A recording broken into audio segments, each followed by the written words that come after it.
Okay, you gotta stand up. Okay.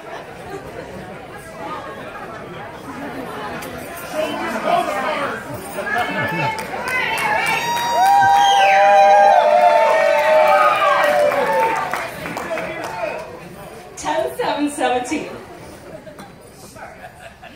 The big day is finally here. Love you. Come on, you can do it.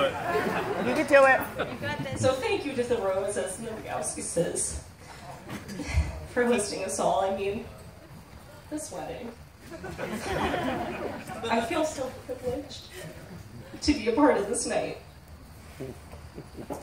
17 years ago, I met a girl who would change my life. 5 years ago, Rob met that same girl who would change his. Allie, you're my best friend in the whole world. And Rob, where are you? Now you're my best friend-in-law. So, for anybody that I haven't met yet, I'm Erin McDermott. I'm the best friend and maid of honor of Miss Allison. We have what feels like a lifetime of memories together already. Our 2-week excursion overseas on a 7-country tour of Europe, to sarcastically screeching or just making up new words to every cheer we performed at every basketball game in middle school, to terrorizing East Farm Road on Mischief Night.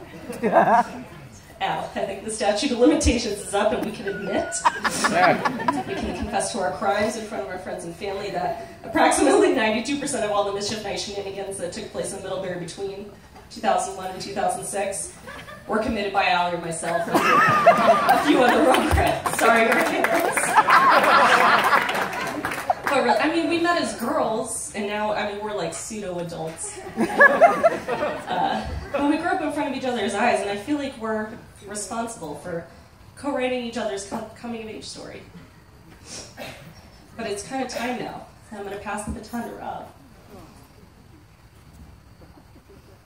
Because there's a new chapter of life you guys are going to embark on. It's marriage. And all the amazing memories that you'll continue to create together. And I know I speak for everybody present. We're so happy that you guys are going to continue and create this family. Because that's what you are now, Rob, your family. And I know you know that. But I know you remember the moment that you realized Allie was your family.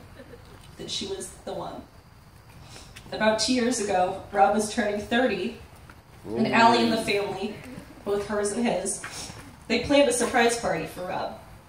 And Rob told me that that night he realized that every attendee was his family, and that Allie was the one. You know, Allie's love and devotion, it goes so much beyond her just saying it to you. Her ability to make any person feel safe and loved and at home, it's what made her so successful in her career. A career that most can't or won't pursue. Allie's ability to turn lives around by just being present and listening and approaching every situation with such genuine honesty. It's something I can attest to on a really deeply personal level. So Rob, we know Allie's the one for you, but I have a story I'd like to share about how I knew that Allie was the one for me. So, in 2007, I chose to leave home and go all the way to Cincinnati. It's in Ohio. For college. And like so many new college freshmen, I wasn't thinking about anything, but you know, I'm free. All these possibilities of this new life, and not realizing really how far away it was from everything that I knew until about a month in, after the dust settled. And, you know, I was scared, I was homesick, and the allure of my cool new life kind of wore off. And I kind of wondered, did I make the right choice? To leave everything I'd ever known behind in Connecticut? Would I lose touch with the life I'd been living? What would happen to my friendships?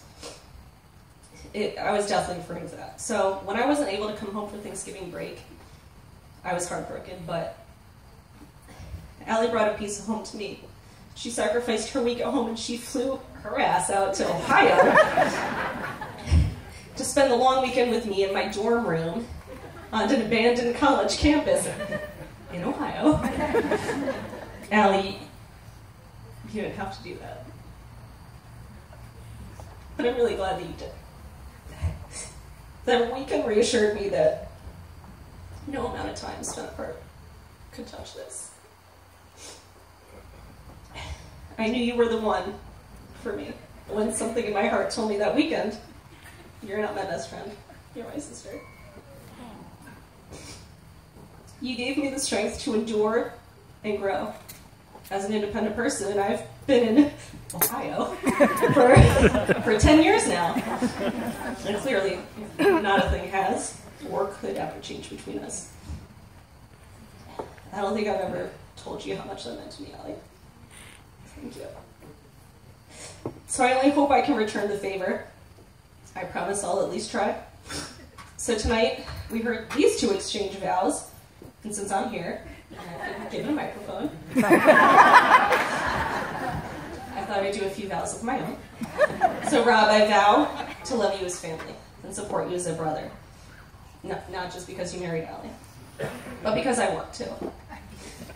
I can't tell you how happy I am that she chose someone as weird and funny and annoying as you.